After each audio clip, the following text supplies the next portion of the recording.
Olá, muito bom dia! Começa aqui a TV Antagonista desta terça-feira. Hoje é dia 2 de maio de 2017 e a gente abre este mês de maio falando de José Dirceu.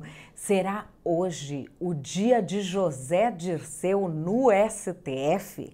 A gente vai conversar sobre esse assunto aqui na TV Antagonista com Cláudio Dantas, o antagonista direto de Brasília. Você que é antenado, que vê a TV Antagonista, mesmo em feriadão prolongado, já sabe as considerações do Cláudio Dantas a respeito desse assunto, mas a gente vai trazer aqui para você um aperitivo na TV Antagonista. Vamos falar também das joias de Adriana Anselmo. Você viu o compacto da TV Antagonista com Adriana Anselmo, uma dona de casa humilde, na frente de Sérgio Moro. Mas não era bem assim quando ela trocava e-mails com joalherias. A gente vai recuperar aqui um trecho desses e-mails e você vai entender direitinho do que a gente está falando. Mônica, a mulher de João Santana, continua falando e falando muito. E por que a mulher de João Santana é importante? Não apenas porque ela é casada com ele, mas porque ela trabalhava com ele e ela é quem cuida do dinheiro do casal. Ela continua falando, continua fiel ao seu acordo de delação premiada e continua entregando gente muito importante que continua solta. Quem será? Você vai saber aqui nessa edição da TV Antagonista. A gente vai falar também sobre os mais novos presos políticos do Brasil. Você não sabia que no Brasil tem preso político? Pois é, eu também não sabia, mas eles foram inaugurados no dia de hoje no Distrito Policial de número 63 aqui em São Paulo. Você vai saber do que se trata. Uma filmagem especial que a gente obteve, que já circula aqui pela internet, parece que tem presos políticos transferidos para o Centro de Detenção Provisória aqui em São Paulo. Vamos falar ainda de uma grande dúvida sobre o governo Michel Temer. Uma grande certeza nós temos. É muito divertida a pessoa que escolhe os candidatos na pesquisa do Datafolha. E também uma grande certeza é que Michel Temer não é tão popular quanto os avanços que ele tem feito na economia do país. As pessoas reconhecem os avanços econômicos, mas ele acaba não colhendo os frutos desse avanço. Mas agora temos uma grande dúvida que foi lançada na entrevista que o presidente, ou deveríamos chamá-lo de presidento, não sei nunca, fez com o apresentador de TV Ratinho. Quem é que cuida do supermercado? É ele ou é Marcela Temer? A dúvida que mexe com o país. Toda vez que Michel Temer fala alguma coisa sobre as mulheres, ele já sabe que dá errado. A gente não sabe é porque ele insiste.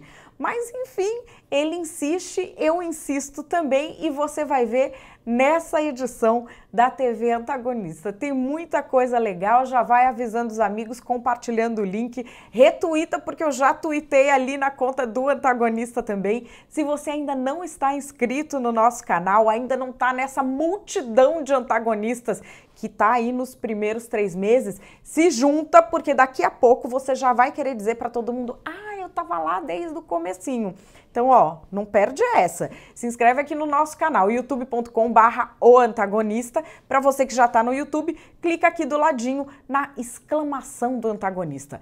Vamos adiante. Hoje é dia de Dirceu. Vocês já sabem que a gente começou o feriadão com Ike Batista solto. A mulher dele, Flávia, reclamando pra caramba que demoraram quase 40 horas para cumprir a ordem do STF.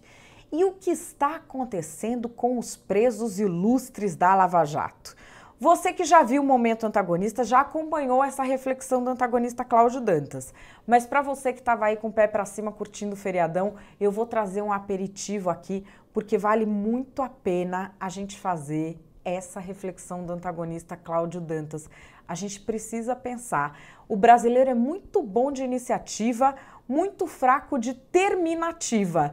Será que não é hora da gente repensar essa história?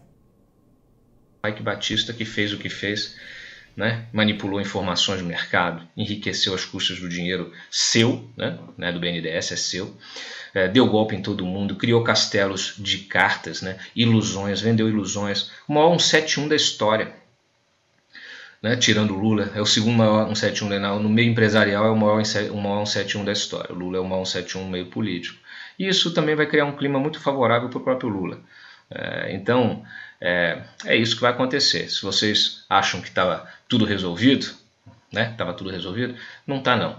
A história continua, as coisas continuam e eles esperam justamente o momento que a gente vira para o outro lado para poder tomar as decisões. A segunda turma na semana passada soltou o Bunlai, soltou o Genu, soltou o Fernando Moura, operador do Dirceu. O próximo a ser solto, se bobear, o próprio Sérgio Cabral.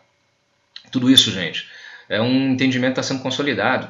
Sabe por quê? Eu vou dizer para vocês. Vocês não vão acreditar em mim, mas eu vou dizer para vocês. Porque não há mais pressão. Não há mais pressão popular. Em 2014, o que eu ouvi aqui em Brasília, o que eu ouvi aqui quando eu transitava, conversava com gente aqui no judiciário, os ministros sempre receberam demandas dos advogados, dos grandes advogados de empreiteiras, etc. e tal. O pessoal queria, né? Tem que liberar, tem que ter um habeas corpus aqui, outro ali, não sei o quê. E os ministros estavam muito constrangidos com tudo que estava acontecendo, com a pressão popular, né? E não havia clima para libertar ninguém. Só que isso fez assim, ó, desceu, caiu. Então, agora que a coisa está mais aliviada, eles estão se sentindo à vontade para poder tomar essas decisões. Tem respaldo legal, Cláudio? Tem, eles interpretam a lei como eles querem. E há sempre brechas na lei. Eu publiquei a decisão do Gilmar aí. Falei com ele ainda há pouco. E ele alega que a jurisprudência, inclusive, do tribunal é contrária à argumentação da Justiça Federal e do Ministério Público. E que já passou muito tempo, né, do episódio lá que eles teriam forjado aí versões, etc. e tal. Eu uso, inclusive, o episódio do Flávio, o caso do Flávio Maluf, né, grande exemplo. Então, é assim que será. Se as pessoas não se mobilizam, se você não se mobiliza, se a sociedade não se mobiliza, vocês acham que não tem poder, né? Tem muito poder. E se não se mobiliza, esse poder é um potencial desperdiçado. Então, assim, os ministros das cortes superiores agora, o entendimento está se consolidando é esse.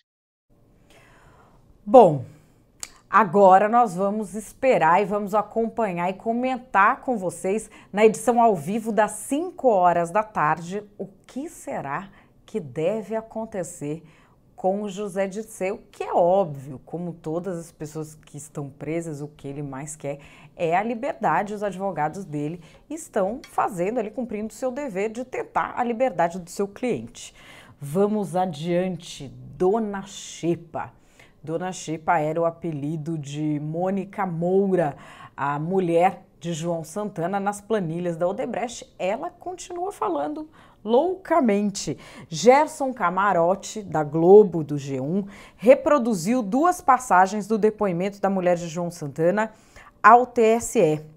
E ela conta que os pagamentos do Departamento de Propinas da Odebrecht para a campanha de Dilma Rousseff em 2014 foram acertados diretamente por Guido Mantega. Vocês se lembram que ela já disse que ela conversou, de Caixa 2 especificamente, com Dilma Rousseff, dentro do Palácio do Planalto. Aqui, olha, trechos que foram exibidos pelo Gerson Camarote. Então, o ministro Edinho Silva, quando participou, ainda não era tesoureiro oficial. Não era tesoureiro oficial. Isso deve ter talvez entrado para o mês de junho, mas não me lembro nas datas. Aí ela disse: a terceira reunião, já para fechar tudo, já para definir, foi quando o ministro Mantega me disse que ok, está tudo sim, vai ser assim, vai ser assado, uma parte assim, uma parte assada, que é a parte por dentro e a parte por fora. A parte por dentro trate logo com o Edinho, veja o contrato e tudo direitinho, como sempre era. E a parte por fora, ele me encaminhou para conversar com a Odebrecht. Mais uma vez, com o pessoal da Odebrecht. Então está aí o depoimento, tem mais um trecho aqui que foi reproduzido também pelo mesmo jornalista e o ministro insistiu e perguntou. Vocês estão vendo que o depoimento do ministro, ele vai bem na coisa técnica, que é para não restar dúvida, né? Quando a senhora diz que ficou acertado que seria uma parte caixa 2, acertado por quem? Nesta reunião já com o ministro Guido Mantega? E ela confirma, olha lá, com o Guido Mantega. E nesta reunião não se acertou isso. Veja bem, como eu falei, tivemos talvez três reuniões. Não me lembro bem se 3 ou 4.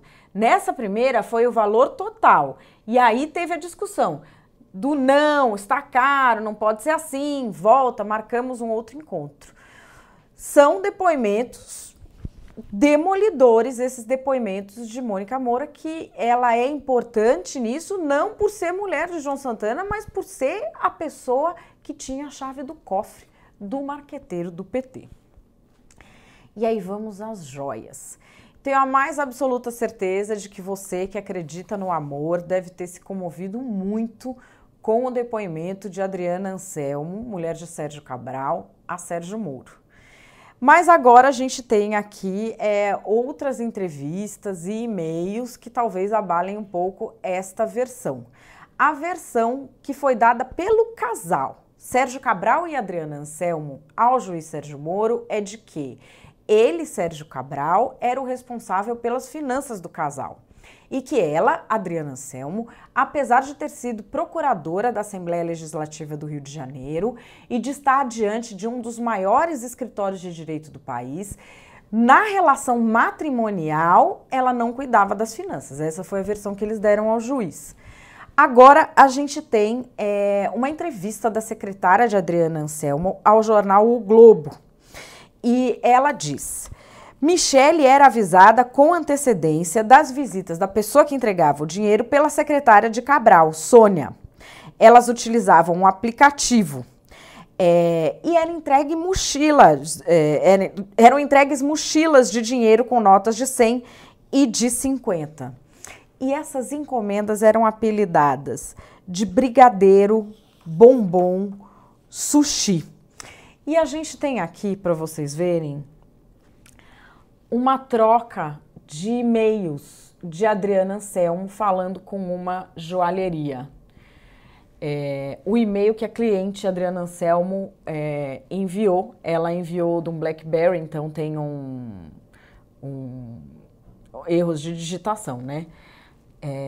Nem as piores do mercado trabalham mais com essa classificação. É impressionante que uma loja como essa não tenha uma gama maior de opções.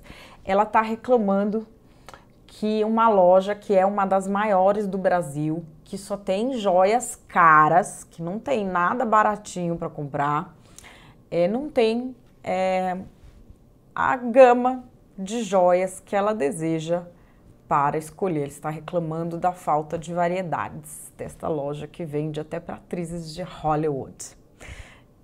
Isso até para atrizes de Hollywood não é uma força de expressão. Há pessoas que usam no red carpet joias dessa marca da qual Adriana Anselmo reclama. Gosto requintado é outra coisa, né? Os presos de bolos, na manhã de hoje, foram transferidos para o centro de detenção provisória alguns dos que foram presos nas manifestações aqui na cidade de São Paulo na última sexta-feira. O Movimento dos Trabalhadores Sem Teto, liderado por Guilherme Boulos, fez uma manifestação na frente do Distrito Policial de número 63.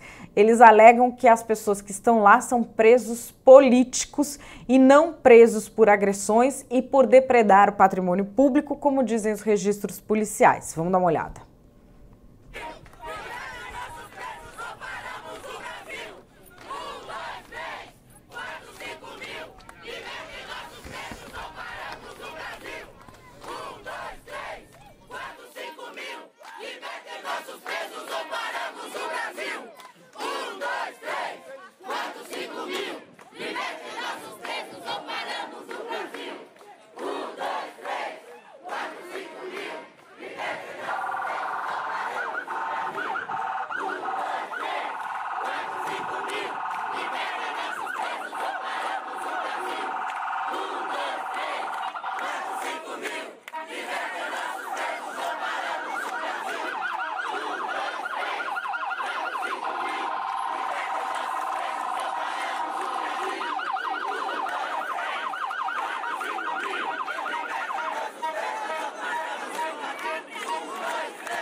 Estamos aqui agora na 63DP em São Paulo.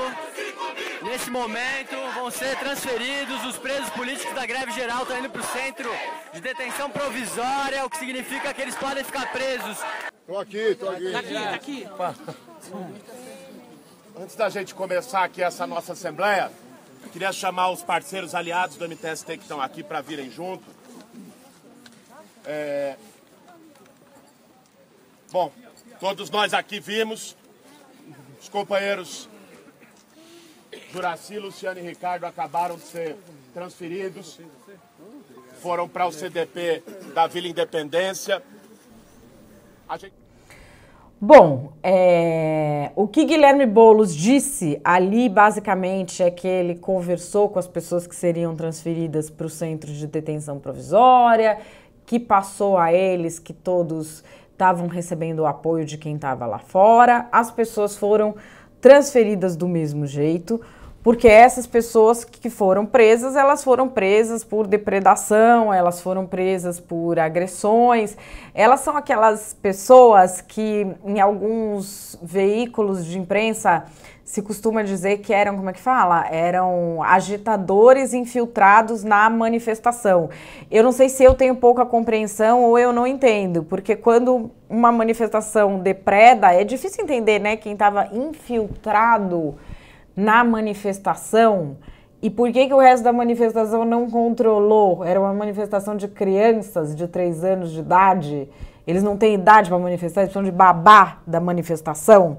Enfim, eu não compreendo muito bem esse conceito, mas as pessoas que foram contidas são as pessoas contra as quais a polícia diz ter acusações efetivas, que não são presos políticos, não foram presos porque estavam manifestando, mas porque cometeram efetivamente crime, segundo diz a polícia. A Prefeitura de São Paulo informou que a depredação de bens públicos na sexta-feira causou prejuízos de R$267 mil, contando lixeiras, sinais de trânsito e pontos de ônibus quebrados. O prefeito de São Paulo disse que vai entrar na justiça para cobrar as perdas e a multa de R$500 mil imposta pela justiça. E essa é uma outra coisa que a gente vai ficar em cima para ver, porque todas as vezes em que o Tribunal Regional do Trabalho de São Paulo impõe multas aos sindicatos dos transportes por paralisações, essas multas não são pagas. E a multa é por quê? Porque a população paga o preço da manifestação que esses sindicatos fazem. Nunca vi pagar, nunca vi. Posso estar enganada até, mas nunca vi pagar. Agora, dizem aí as autoridades que vão fazer pagar. Vamos pagar para ver, a gente. Vamos ver se agora eles realmente vão pagar essas multas. A transferência foi feita e as manifestações aí em frente aos locais onde essas pessoas serão transferidas, de acordo com o movimento dos trabalhadores sem teto, vão continuar. Vocês mesmos viram o grito de guerra. Ou libertam os nossos presos ou paramos o Brasil. Vamos ver no que vai dar essa história. Pessoas rejeitam a ideia de tirar o Sérgio Moro da Lava Jato e concorrer à presidência da República. Eu particularmente considero que essa pesquisa ficou muito confusa. Ficou muito confusa. E quando as coisas ficam confusas, a gente fica perguntando quem se beneficia. Porque na confusão, muita gente sai perdendo, mas alguém sempre sai ganhando. E quem saiu ganhando nessa confusão? Lulinha, Paz e Amor. Como assim? Ele foi ressuscitado pela página de Facebook do PT. Vamos dar uma olhada. Então, queridos e queridas companheiras, se houve um tempo que a gente teve dúvidas, se houve um tempo que a gente ficou preocupado, se houve um tempo em que a gente, às vezes, sabe, perdia muito tempo discutindo entre nós, sabe, as divergências entre nós. Eu acho que está na hora da gente saber que as divergências entre nós são pequenas diante do ódio que lá fora acumularam contra o PT. E é muito, é muito. Eu acho que, graças a Deus, a gente começou a fazer, sabe, as pessoas compreenderem o erro que cometeram. E quanto mais a gente falar, Quanto mais a gente debater, quanto mais a gente for para a rua, mais a gente vai diminuir essa distância entre nós e o povo. Para terminar do PT, Rui. Para terminar do PT. Queria lembrar os companheiros que de vez em quando a gente ouve... O PT é o partido mais autocrítico que eu já conheço. O PT não precisa esperar a Jandira, ninguém fazer crítica ao PT. Nós nos matamos de fazer crítica entre nós. Sabe? Não precisa pegar ninguém. Não precisa pegar nenhum ruralista para falar mal de nós. Faça uma reunião que a gente fala por conta própria. Às vezes até um estranho, se o Caiado fosse numa reunião, nota como vocês são bravos com vocês mesmos. Bom, então a gente já entendeu qual foi o resultado da pesquisa do Datafolha. Eu, com toda sinceridade, não entendi qual é essa de botar o Moro para presidência. Assim, li, porque quando eu falo que eu não entendi, falo assim, é porque você não leu tal coisa, porque óbvio que eles são mais espertos do que eu, correto? São bem espertões.